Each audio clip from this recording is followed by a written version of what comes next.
What's up, everybody? It's Roger and Victoria here from DisKingdom.com with the DisKingdom podcast.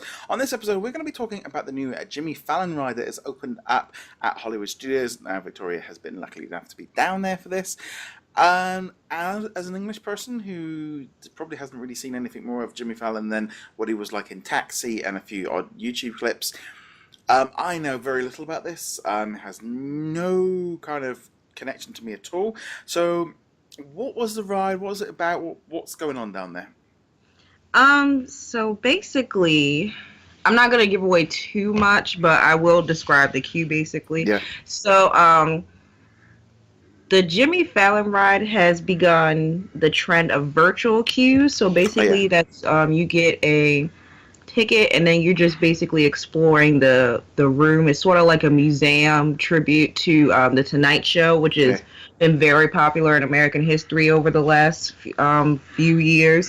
So when you go in, you feel like you're in like the studios at 30 Rock in New York. Oh yeah, which I've done. So yeah, I haven't. So I'm kind of I feel like I was there, but not really. Yeah. So you get some live entertainment, like if you've seen the show, you get ragtime gals, and they thank you notes. You can see some of Jimmy's greatest moments. You can actually charge your phone there too, so you kind of just get to chill and explore.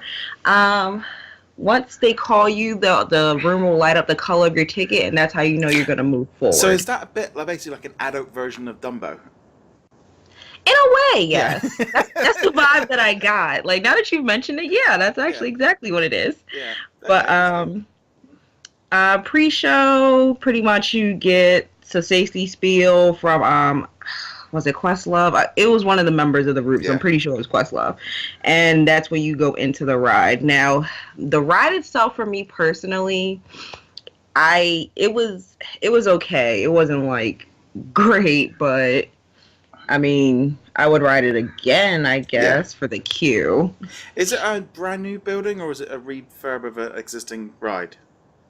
I don't remember, actually. I want to say it's a brand new building. Yeah. That's what it looks like to me, because I don't visit Universal too much, but it seemed like a brand new building to me. Yeah. So are you in a pod, or is it like the Minions where everyone's moving around, or is it more like Back to the Future, or is it literally I don't know, I'm just trying to imagine, is it like vehicles or something?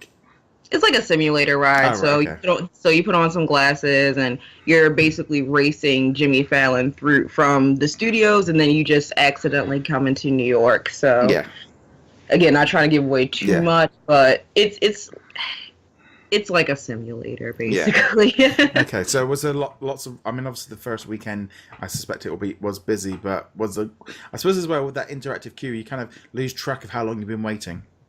Yeah, like the most we waited was about 15 minutes, but we barely noticed. Yeah, and I mean, I think we're going to start seeing a lot more of this kind of virtual queuing, and I mean, just the idea of not standing in line. I mean, Disney are very good at making you moving around, and even Universal are a lot better than most parks because they have all the screens, and they make you go through all the little shows and stuff beforehand, and and a longer queue. So I do like the idea. I mean, having a virtual ride on there does sound pretty cool. Now, what's like the feedback been for Jimmy? Because this is a thing where I think I actually had to look up to see if he even is on in the UK. I think he was on like E in the evening or something like that. But like for me, it's like, well, he's a US talk show host. That's very quite, unless you're American, it's not got a lot of international. It's not a big franchise. It just seems a bit, for me, it's for like Jimmy Fallon, and I'm like, and it's like, who was that? And I can't help but think a lot of British people are just gonna be like, who's he? And that's I agree.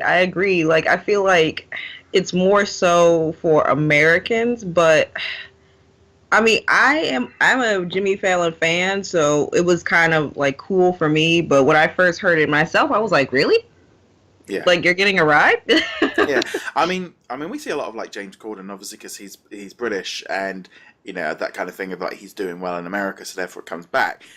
But yeah, I mean, talk shows, we don't have that 5 night a week thing we have a few sort of ones. So no one's really at that level here. It's not really part of what we do. I mean, I used to watch like the Conan O'Brien and the Jay Leno show a few years, about 15, 20 years ago when they used to be on.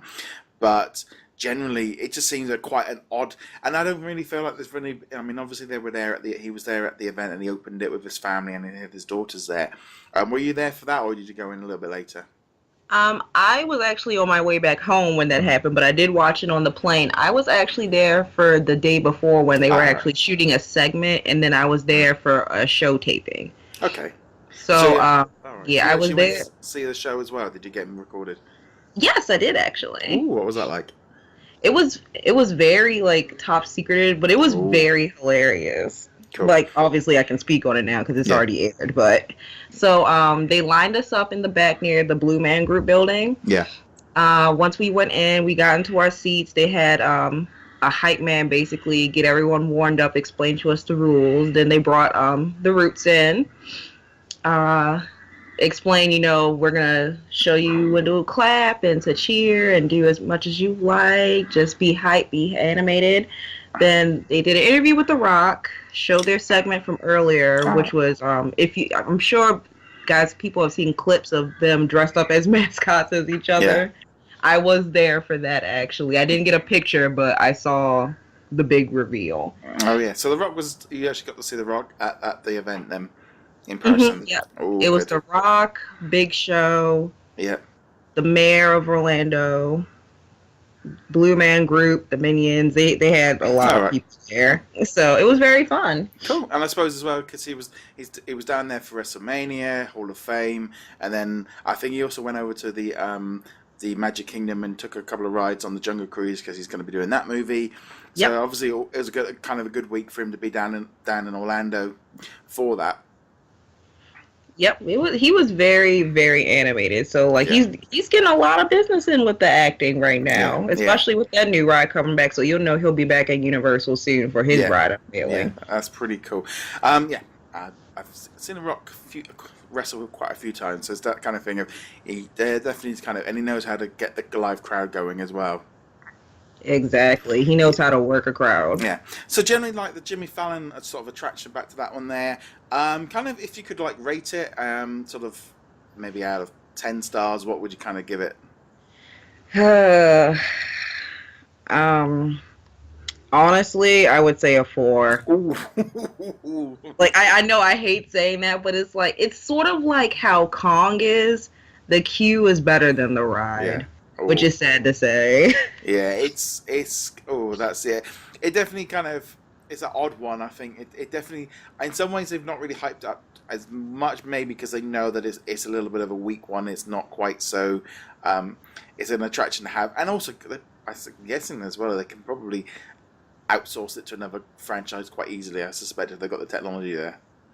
Yeah, that's how I feel about it. Like, I went in there completely unbiased, didn't look at anyone's opinions. I was just like, I'm just gonna go in there and see what it's like. But yeah, I would do it once, and then if it's like a busy day, I would totally skip it, to be honest. Yeah, that's it. Because the thing is as well, at Universal, you've got a few different kind of simulator rides. You've got what was Back to the Future, which is obviously now the Simpsons, which is looking a bit pretty old and dated.